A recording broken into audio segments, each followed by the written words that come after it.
going and in the queue here for a Gray Line tour. It's enclosed. It's kind of like to ride that horse-drawn one, but there's like an hour and a half wait for one of those. Only a 30-minute wait for one of these, so I'll take one of these. They're probably air-conditioned anyways, that's probably good. Anyway, I'll be leaving about 1 o'clock. Tour lasts about an hour and a half. And then I'm hoping I can find a trolley and get back to my car. So I'm about a mile away from my car right now.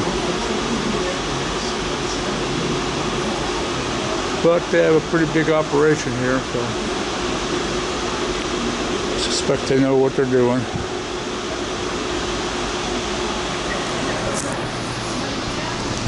Just like New York City, it's a borough. Shooting will get out the city. And but in about 1860, the city of Charleston was occupied by two ethnic groups. One of them made up half the population. A fourth of them were Irish. Irish came here in the 1840s and 50s. Why were they leaving Ireland, guys? Anybody know? Potato famine. Potato famine, right? The potato famine. Okay, and the others were Germans. These are the Germans that came from the Rhineland, the Palatine of Germany, came over here. Most of them that came to Charleston were bakers and grocers, and they've left their mark here called corner stores. They're here really up at the present time. But look over here to your left, the gray building, and over here to your right, the yellow building. You can see their corner stores, and right over the top of them is where you live, ma'am. So you're on top of your husband's business at all times, okay? Upstairs was the way you live, and downstairs was the business. Now,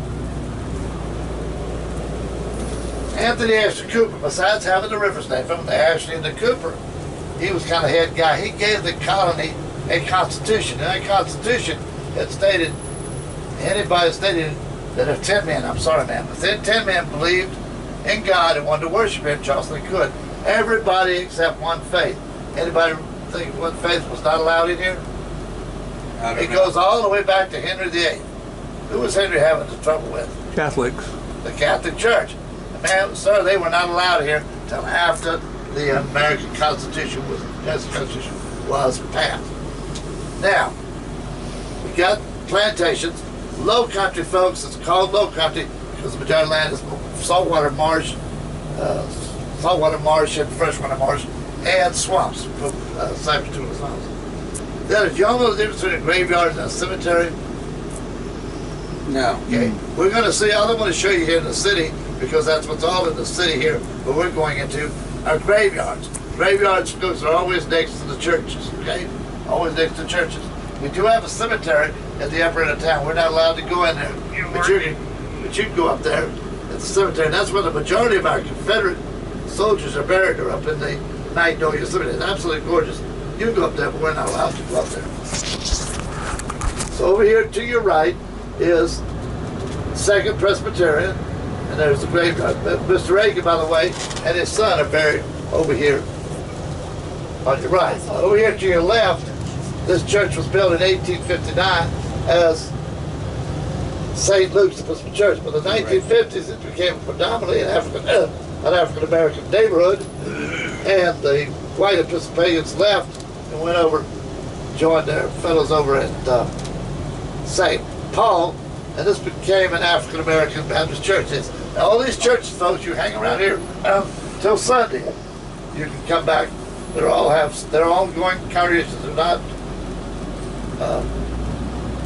not museums. That little house over here where the construction is Bo Winkle's Bakery, but look under the door there. It's Smith's Grocery. So they changed from bakeries to groceries back and forth. Now, last time I'd like to talk about my good friend, Captain Joseph Vesey. You know, Captain Vesey, he bought him a slave at the end of the 1700s, and he called him Denmark. His name was Denmark Vesey. Well, Denmark, one of his cabin boys, he married, had children, actually was a lay preacher of the Hampstead AME Church about 3 blocks behind us. Y'all know where the AME Church is? That's your African Methodist Episcopal Church, predominantly African-American church, founded by Richard Allen in Philadelphia after the American Revolution.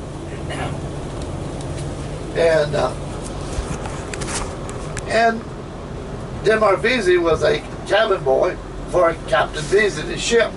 But Denmark played the lottery down here on the waterfront, and he won. And took the lottery money and bought his freedom. But he couldn't buy the freedom of his wife and children. So in 1822, folks, he attempted to leave a slave uprising here in Charleston.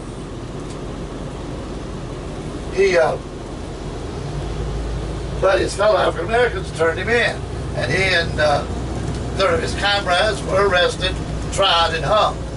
And all the black churches here in Charleston were burned to the ground. So from 1822, folks, to 1865, you African American here in Charleston, and wanted to worship God, you either did it in secret or at the balcony of a white church.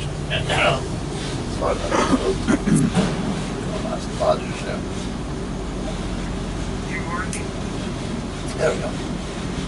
But in 1865, the 13th Amendment to the Constitution, slavery is abolished here in the United States. And at that point, they built their first church called Emanuel. Now it's called Mother Emanuel because it's the oldest AME church south of Baltimore, Maryland, and it's the oldest AME church here in Charleston. No, Emanuel. But this church has been in the news this last summer, the summer of 2015, because every Wednesday night they have Bible study at this church, predominantly African American church. They did that Wednesday night, June the 17th, and a white boy showed up from the club here, showed up at the door. Being the good Christians they were, they invited him in for Bible study, doing the Christian thing. Well, he studied for an hour with them for an hour, folks, and after an hour he pulled out his Glock pistol and assassinated 9 of the 13 African Americans in there. Folks, he was trying to start a race riot, he said. Well, he picked the wrong town. Not this town. Maybe some other town, but not Charleston. They lived together side by side for over almost 300 years. Killing, like I said, and one of those they killed was the pastor who was a state senator from here in South Carolina. So over here to your right is Mother Emanuel AME Church.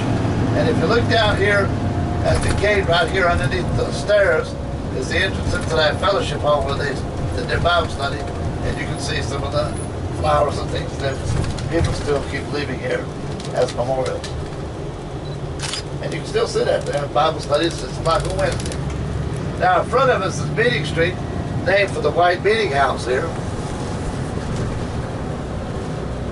And White Meeting House, the meeting house was the congregation. Now when it was built here in 1680, when it was built, it also had Presbyterians and French Protestants.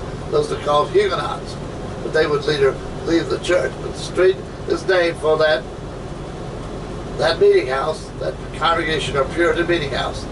It's now called certain congregations just down below the market area. Now that 1822 slave uprising, folks, scared white Charleston so badly that they built a castle or a fort here. Yeah. But thank God we didn't have any slave uprisings. And in the 1840s, folks, it became the Military College of South Carolina, better known today as the Citadel. 1920, they moved from the campus over here. And you look over here to your right, you'll see the old Citadel all the way across the parade ground. Over there to your right, see that? You see that could be a very nice castle. Is that 1920? Is that a school from kindergarten to no, it's a college. Today it's a college. Yeah.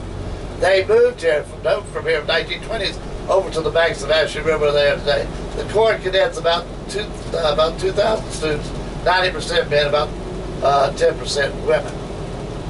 And they do pay tuition. They can graduate and be commissioned lieutenants in whatever branch of service they want to get into, but they don't have to, but they do pay tuition. Now next to it here is Calhoun. This is a monument to John Caldwell Calhoun. And if he was alive today, folks, he'd be president of the Tea Party. He believed in states' rights, states having the right, the states' rights, anti-Washington. He was very much states' rights, anti-Washington. Again, he was fighting for the Southern way of life when the North was going the other direction. He died in 1850 in Washington, D.C., and he's buried here in Charleston. 10 years after he died, folks, South Carolina seceded from the United States. Okay, now you said that's the Citadel, right? Yes. Okay, but these people that are sitting around here, they're not college students, right? No. The Citadel is over on the banks of the Ashley River. Oh, it's not here. That they moved from this location in 1920. That's what I missed, because I was going to say they're not in uniform. I don't see any. No. All right. On the weekends, they come off campus. They're on campus, and you can drive. We don't go over there. It's so far out of the way that's over there. Okay. Now, ma'am, we're turning onto King Street. This is Charleston's commercial district. Just to take care of all your retail therapy. Oh, I did that yesterday. Oh, yeah. Good. Thank you very much. Good. And they'll take everything. You notice they took everything except your Confederate money. Yeah. They do not take Confederate money anymore. They sure took my credit. Colorado, they don't make you that. There's no money in the Confederate treasure. But over here to your left is the Francis Marion Hotel. You watch the movie Patriot, the Swamp Fox. We're going to talk about that hotel. It was built in the 1920s, a little bit later on.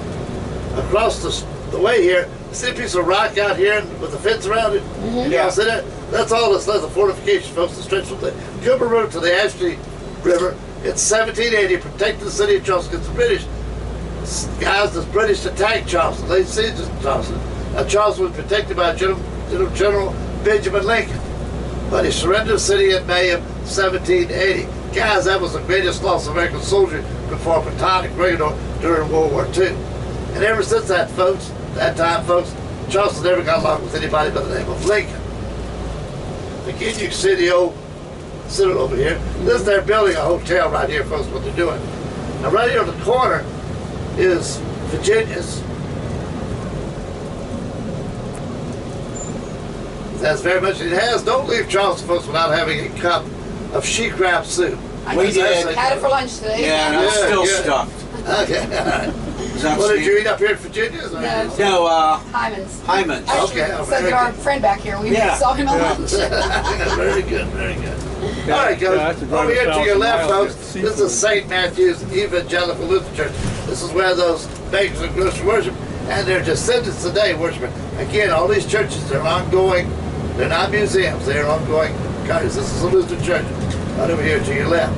Now, over here to your right, number 12 over here, the tan building, is the German Artillery Hall. Today it's an architect's office. Here to your right. Mm-hmm. Now we come up here and turn to your left. I want you to look behind the glass building here. This is the Cathedral of St. Luke and St. Paul. And folks, this is the home diocese church, the home church of the bishop, the Episcopal Bishop of the state of South Carolina. This is church. It's called the Planters Church. A lot of the planters were members of this church. I turn the corner, you'll see the church. See it over here? On the flag poles there. Now we're turning on to the campus of College Charleston. The land was set aside in 1750. 1770, they started building buildings, but the war broke out and they used the buildings as barracks for the American soldiers. But by 1785, it opened up as a College Charleston. Never had any much more over 400 students, because folks, they didn't worry about test scores too. It was, who's your mama, who's your daddy? If you came from the right families, you were allowed to the College Charleston. If you didn't come from the right families, there ain't no way you get to the College Charleston. I stayed that way until 1970, when the college was taken over by the state of South Carolina. And last year, this year, she averages about 13,000 students. Went from 400 to 13,000.